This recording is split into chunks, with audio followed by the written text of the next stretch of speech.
আসসালামু আলাইকুম। করোনা ভাইরাসে বিপর্যস্ত ইটালি আর মার্কিন যুক্তরাষ্ট্রে সাহায্য পাঠিয়েছে রাশিয়া। এ নিয়ে চলছে নানা ধরনের বিতর্ক, দানা বাঁধছে নানা ধরনের সন্দেহ আর রহস্য। রাশিয়া ইটালিতে চিকিৎসাকর্মী, ভেন্টিলেটর, মাস্ক আর প্রোটেক্টিভ স্যুট পাঠিয়েছে।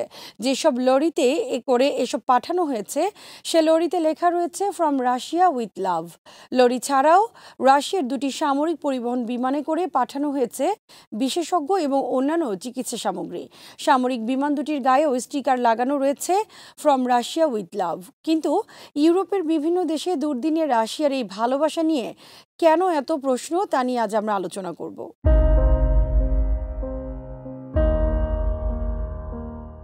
অভিযোগ উঠেছে করোনা ভাইরাস নিয়ে রাশিয়া ইউরোপে অবিশ্বাসের বীজ বপন করেছে। করোনা বিষয়ে ইউরোপ সম্পর্কে একের পর এক মিথ্যা প্রচারণা চালিয়ে যাচ্ছে রাশিয়ার সংবাদ মাধ্যম।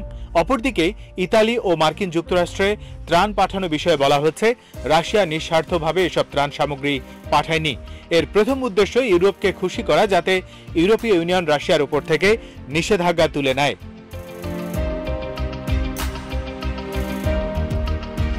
তবে রাশিয়ার এই কৌশল হিতে বিপরীত হতে পারে। ইতালির লা স্টাম্পা পত্রিকায় লেখা হয়েছে রাশিয়ার পাঠানো ৮০ ভাগ সরঞ্জাম ব্যবহারযোগ্য নয়। নাম প্রকাশে অনিচ্ছুক একজন রাজনীতিকের বরাত দিয়ে এ তথ্য পরিবেশন করে পত্রিকাটি। রাশিয়ার প্রতিরক্ষা মন্ত্রণালয় এ বিষয়ে কড়া প্রতিক্রিয়া জানিয়েছে। একে রাশিয়া বিরোধী ভুয়া খবর হিসেবে আখ্যায়িত করেছে প্রতিরক্ষা মন্ত্রণালয়।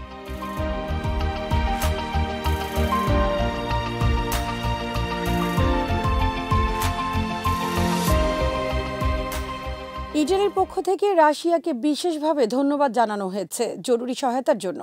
তবে একই সাথে সংবাদ মাধ্যমে মত প্রকাশের স্বাধীনতার প্রতিও সংহতি প্রকাশ করেছে ইটালি। ইতোমধ্যে অভিযোগ উঠেছে যে রাশিয়ার এই সহায়তা নিঃস্বার্থ নয়, বরং ক্রিমিয়া বিষয় রাশিয়ার উপর থেকে দ্রুত ইউরোপীয় ইউনিয়নের অবরোধ তুলে নেওয়ার চেষ্টার অংশ হিসেবে রাশিয়া এ সহায়তা পাঠিয়েছে। এর মাধ্যমে সেই ইউরোপকে খুশি করার চেষ্টা করছে।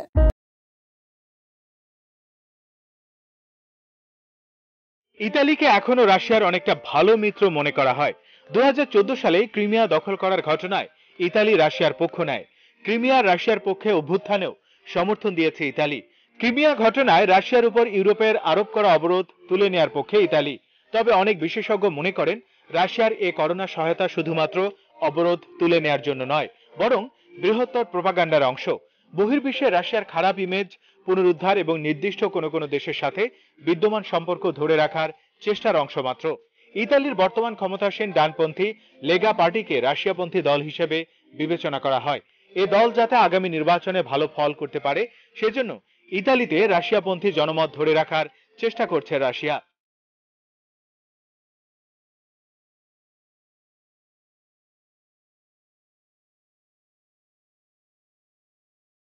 শুধু ইতালি নয়, রাশিয়া যুক্তরাষ্ট্রে একটি সামরিক বিমান পাঠিয়েছে চিকিৎসা সামগ্রী দিয়ে। এই বিমানের গায়ে লেবেল লাগানো ছিল হিউম্যানিটেরিয়ান এইড। ক্রেমলিন মনে করছে এতে দেশেও পুতিনের জনপ্রিয়তা বাড়বে। রাশিয়া মার্কিন যুক্তরাষ্ট্রের যে ভেন্টিলেটর পাঠিয়েছে তা তৈরি করা হয়েছে রসটেকের সহায়তায়। রাশিয়ার এই সমরাস্ত্র প্রতিষ্ঠান রসটেকের উপর রয়েছে মার্কিন নিষেধাজ্ঞা। আমেরিকার বিপদের সময় রাশিয়া কৌশল গ্রহণের মাধ্যমে প্রমাণ করেছে যে মার্কিন যুক্তরাষ্ট্র তার নিজের নিষেধাজ্ঞা নিজেই ভঙ্গ করেছে।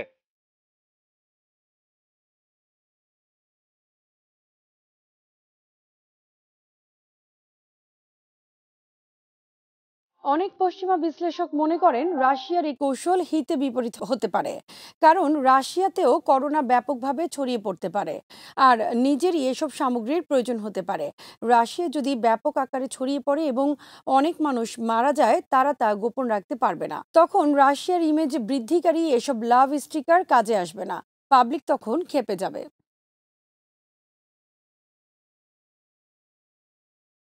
ইউরোপীয় ইউনিয়ন অভিযোগ করেছে রাশিয়ান মিডিয়া পশ্চিমা দেশগুলোর বিরুদ্ধে মিথ্যা প্রচারণায় নেমেছে। এই প্রচারণার উদ্দেশ্য হলো করোনা ভাইরাসের কারণে সৃষ্ট পরিস্থিতি আরো ঘোলাটে করা, আতঙ্ক সৃষ্টি করা আর অবিশ্বাসের বীজ বপন করা। ইউরোপীয় ইউনিয়নের একটি ডকুমেন্টে এ ধরনের ৮০টি ঘটনা সংগ্রহ করা হয়েছে।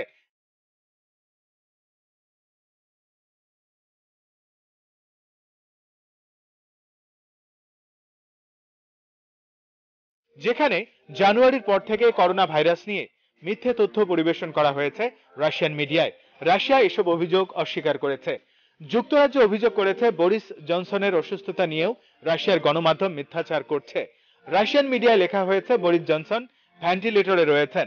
যুক্তরাষ্ট্রের পক্ষ থেকে বলা হয়েছে বরিস জনসনকে ইনসেনটিভ কেয়ারে রাখা হয়েছে, কিন্তু তিনি সচেতন রয়েছেন এবং তাকে ভেন্টিলেটরে রাখা হয়নি।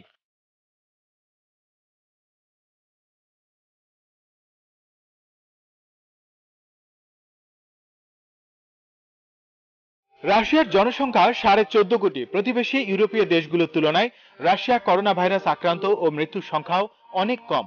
দেশটিতে লকডাউনও কার্যকর করা হয়েছে অনেক পরে। তবে অনেকের বিশ্বাস রাশিয়ায় করোনা আক্রান্তের প্রকৃত সংখ্যা আরো বেশি হতে পারে যদি ব্যাপকভাবে পরীক্ষা করা হয়। রাশিয়ার অর্থনৈতিক প্রবৃদ্ধি এবছর ক্ষতিগ্রস্ত হতে যাচ্ছে বলে মনে করছেন বিশ্লেষকরা। রাশিয়ার সেন্ট্রাল ব্যাংক 2020 সালে 1.5 থেকে 2% অর্থনৈতিক প্রবৃদ্ধির আশা করছে, কিন্তু 30 মার্চ সেন্ট্রাল ব্যাংক জানিয়েছে সামনের মাসগুলোতে অর্থনৈতিক অগ্রগতি নিম্নমুখী হতে যাচ্ছে করোনা ভাইরাস আর তেলের দরপতনের কারণে।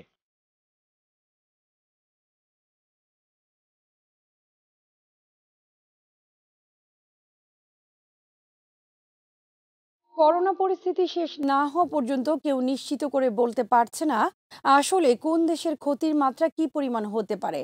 কারণ বিশ্বে এই প্রথমবারের মতো অর্থনৈতিক কোনো কারণে নয়, বরং একটি ভাইরাসের কারণে মহামন্দার কবলে পড়তে যাচ্ছে গোটা বিশ্ব। আর এর প্রভাব থেকে কেউই রক্ষা পাবে না এবার।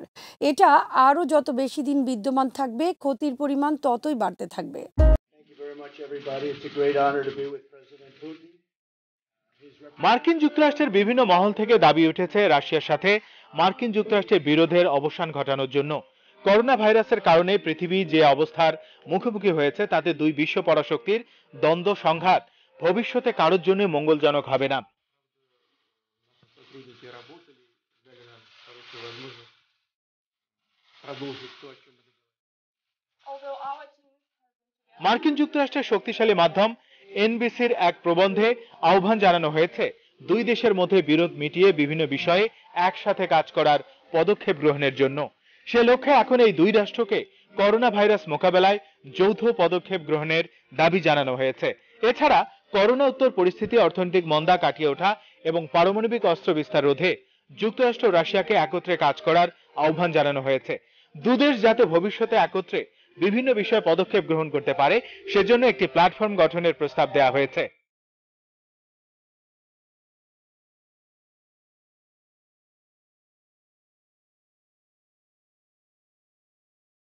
সিএনবিসির প্রবন্ধে বলা হয়েছে 75 বছর আগে দ্বিতীয় বিশ্বযুদ্ধের সময় যেমন দুই রাষ্ট্রের সৈন্যরা কাঁধে কাঁধ মিলিয়ে পাশাপাশি থেকে এক ও অভিন্ন শত্রুর বিরুদ্ধে লড়াই করে বিজয় অর্জন করেছে, তেমনি ভবিষ্যতেও এই দুই দেশকে বিভিন্ন বিষয়ে একসাথে কাজ করতে হবে।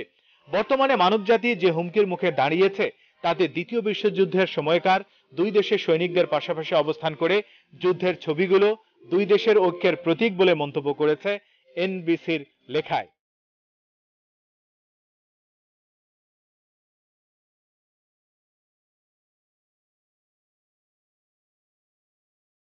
আজ এখানেই শেষ করছি। সমরাস্ত্র, প্রতিরক্ষা, কূটনীতি ও দেশ বিদেশের নানা তথ্য জানতে চোখ রাখুন বিডি ভিউজ ইনফোটেইনমেন্টে। চ্যানেলটি ভালো লাগলে সাবস্ক্রাইব করুন। সংযুক্ত থাকুন আমাদের ফেসবুক পেজে। আমাদের ওয়েবসাইট bdviews.net ভিজিট করুন। আল্লাহ হাফেজ।